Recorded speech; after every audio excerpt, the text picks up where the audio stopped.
Saya punya toko bahan bangunan, laris sekali. Tapi saya kok tidak bisa merasakan laba dari penjualan saya.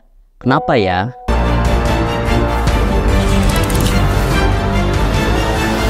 Assalamualaikum warahmatullahi wabarakatuh.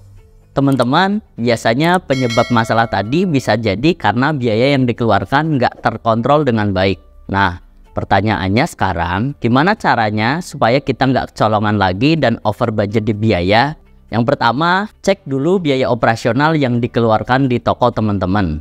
Misal untuk sewa ruko, bayar listrik, gaji karyawan, dan semua pengeluaran operasional. Tekan pengeluaran sebisa mungkin. Potong biaya yang tidak diperlukan. Pastikan setiap biaya yang dikeluarkan benar-benar bermanfaat dan sesuai dengan kebutuhan toko teman-teman, biar bisa lebih maksimal. Yang kedua, tingginya biaya bahan baku atau harga beli barang. Kalau masalahnya ada di sini, teman-teman bisa coba negosiasi harga dengan supplier. Kalau nggak bisa ya coba cari supplier yang lain yang harganya lebih kompetitif. Yang ketiga, harga jual produk terlalu rendah. Kalau memungkinkan sih teman-teman coba deh pertimbangkan untuk menaikkan harga. Tapi ingat, jangan hanya naikkan harga, tapi tingkatkan juga kualitas dan nilai yang teman-teman berikan kepada pelanggan. Jadi, walaupun harganya naik, pelanggan akan tetap merasa puas dengan meningkatnya manfaat dan nilai tambah dari produk atau layanan yang teman-teman tawarkan. Yang keempat, operasional nggak efisien. Nah, teman-teman, pernah nggak ngerasa kalau bisnis yang teman-teman jalankan itu terlalu lama atau boros banget di sumber dayanya? Kalau ini yang terjadi, solusinya simple. Teman-teman bisa coba tingkatkan efisiensinya. Caranya gimana? Buat SOP yang jelas dan efektif.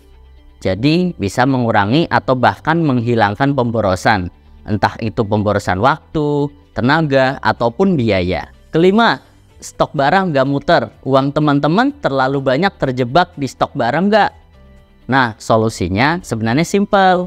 Teman-teman perlu kelola stok dengan lebih efisien. Caranya, pakai sistem manajemen persediaan yang bisa bantu mengatur supaya uang nggak terlalu banyak terkunci di stok, terutama untuk barang-barang yang jarang laku. Jadi harus tahu mana barang yang slow moving, mana yang fast moving gitu. Terakhir nih, nggak punya laporan laba atau rugi. Wah, ini sih parah. Bisnis atau toko sekecil apapun harus punya laporan. Saran saya nih ya, mulailah mencatat transaksi yang ada di bisnis teman-teman, baik transaksi penjualan, pembelian, pengeluaran, biaya-biaya, dan hutang piutang. Semua dicatat dan buat laporan laba ruginya. Lalu, tetapkan jadwal rutin buat ngecek laporannya. Bisa harian, mingguan, atau bulanan. Sesuai kebutuhan teman-teman aja. Kalau perlu, atur pengingat biar nggak lupa. Nah, dengan adanya laporan laba rugi, teman-teman bisa tahu tuh untung kotornya berapa, operasionalnya berapa, untung bersihnya berapa. Jadi bisa dievaluasi. Sebenarnya saya untung atau rugi sih? Jadi bisnis itu harus angka yang pasti ya, bukan kira-kira, bukan kayaknya. Kayaknya toko saya laris, ternyata rugi karena biaya operasional yang membengkak misalnya.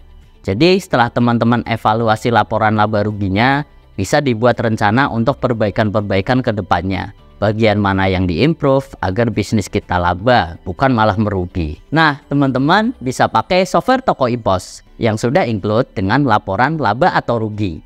Dan yang paling penting, pastikan laporannya bisa diakses dengan mudah, kapan saja, di mana saja, via handphone. Biar bisnis atau toko tetap terkontrol dengan baik tanpa harus dipantau langsung ke toko setiap hari. Oke ya, sekian dari saya. Sukses selalu teman-teman. Wassalamualaikum warahmatullahi wabarakatuh.